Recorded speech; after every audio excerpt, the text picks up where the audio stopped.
So, Street Fighter. It's a game with a lot of recognizable aspects. It was one of the first games to truly make fighting games, so it holds a lot of weight from its structure to its characters. From Chun-Li, the strongest woman in the world, Bison, the ruthless dictator who wields psycho power, to, of course, Ryu and Ken, the series poster boys who have proven to be one of the strongest fighters in the world. But out of all characters, one stands out for the amount of power he holds, a demon of combat, a ruthless and unforgiving man whose origins are initially mysterious. Welcome to Design Retrospective, and today we are covering Akuma.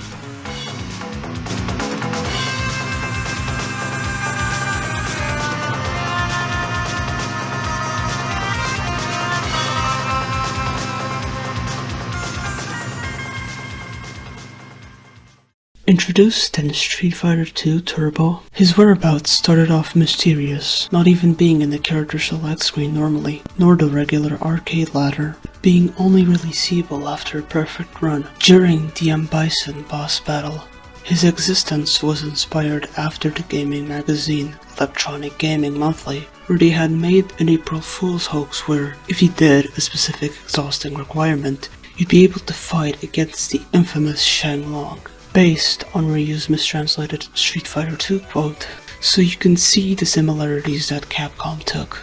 To play as him, there needs to be a specific code to be inputted on the selection screen. Good luck remembering the code, and when selected, he's just a more powerful version of Ryu and Ken, and defeating the normal ladder gets you no real ending like other characters, instead just showing this.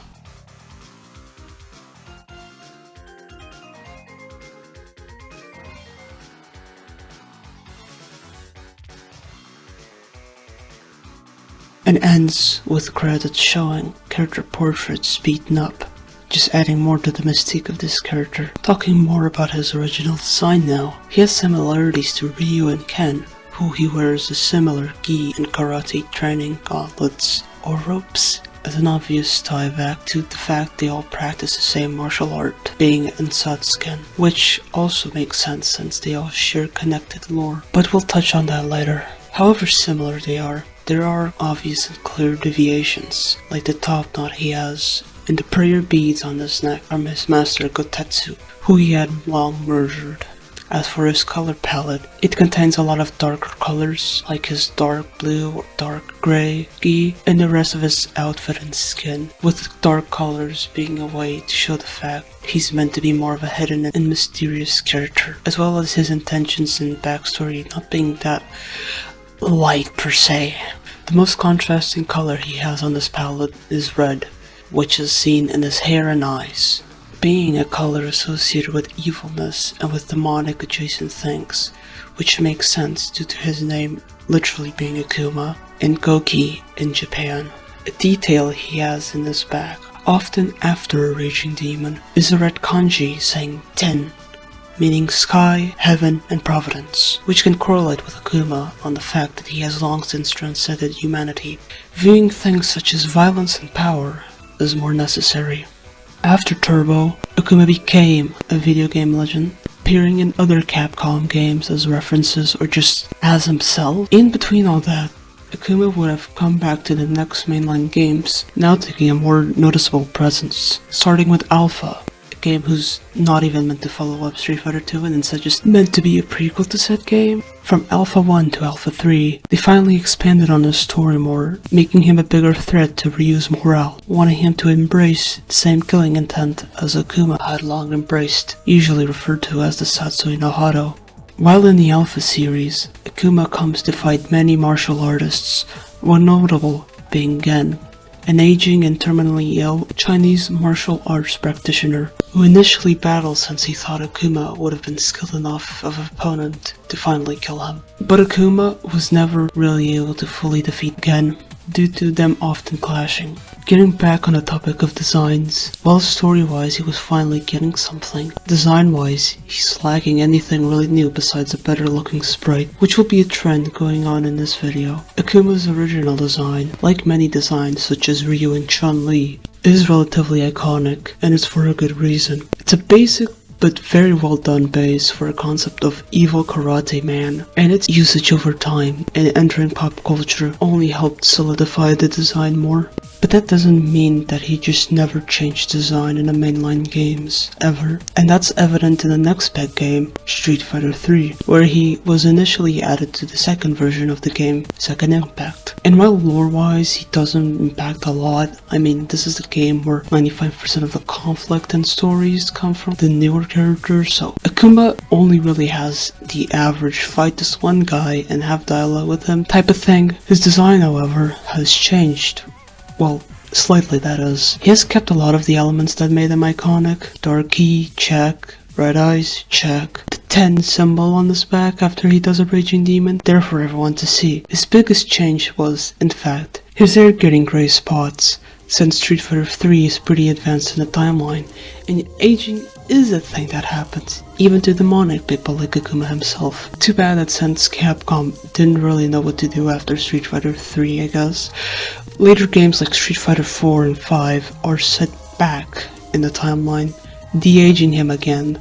So while his story was added on to, building off of stuff from previous games, like his rivalry with Ryu and their conflict relating with the Satsui no Hado, as well as his brother Goken just coming back from the dead after Akuma presumably killed him, bringing concepts like the power of nothingness to the franchise, to contrast with the power of wanting to kill things that Akuma brought. While all this was happening, Akuma stayed relatively traditional, even to something as crazy as Akuma in not Street Fighter. In the 2000s to 2010s, his design didn't really change for the most part. I specifically want to highlight that it was for the most part, since on December 4th, 2016, Akuma would come back to Street Fighter in the 5th official installment of the franchise as DLC. This seemed like a good time to innovate on Akuma, since like many other mainline characters, had tweaks on their designs as well, especially with what some concepts we would end up seeing showed, like Akuma fighting a bear and just using him as a scarf, to him barely surviving in a disaster in South America,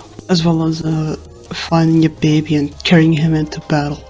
Not gonna lie, that concept is actually kinda funny, but in the final game he just ends up being the same Akuma as always, which I'm fine with at this point. I can't complain about a good design being overused. This time, however, they decided to give him long hair, in the style of a lion mane, which I'll admit, out of all the similar looking designs and small tweaks he had over the years, this one feels like the most jarring out of all of them. However, I've accepted this mostly as an art style and modeling thing, since they've actually fixed this design later on. Story-wise, again, he doesn't really have a lot in the main story, since he was not even the base game, so he mostly interacts with some newcomers like the Kali, who even tries devouring Akuma's soul, who ends up dying. He also finds his old nemesis Gen, who he seems to finally kill, so that's something. He would end up also trying to seek Ryu and ending up fighting with him. While Ryu loses, Akuma ends up not killing him, and both of them just end up questioning one another, in which Ryu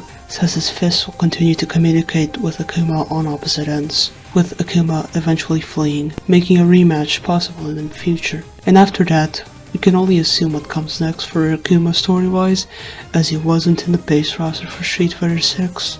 His presence in this game, however, is definitely going to bless us soon again, since last year, with his new design and a brief trailer we got, intriguing people, and we couldn't analyze too much of his design in detail at the time, until very recently in this trailer, announcing his release on May 22nd. While of course story-wise we know nothing concrete yet, his design we can certainly talk about, since we mentioned prior, it definitely changed a lot. To begin, his hair still has the same shape as the previous game, but due to factors such as the hair texturing looking less weird, as well as the way it's structured, it looks less odd on him. Adding on to that, like in Street Fighter 3, his hair is visibly aged, since this game takes place after the confusing timeline of like previous games, and with that, his hair just looks white now. His outfit has also finally deviated more like Ryu in this game, with the addition of him being shirtless, with nothing more than his iconic beads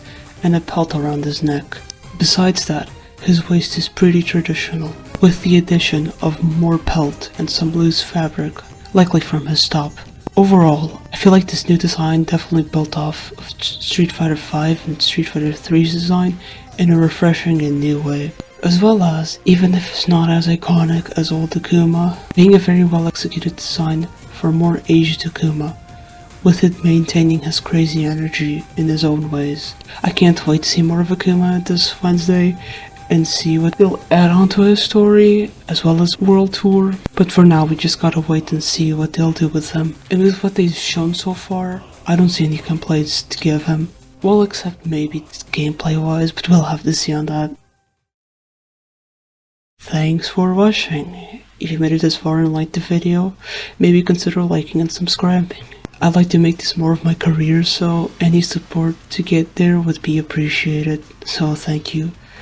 But yeah, thanks for watching. See you in the next video.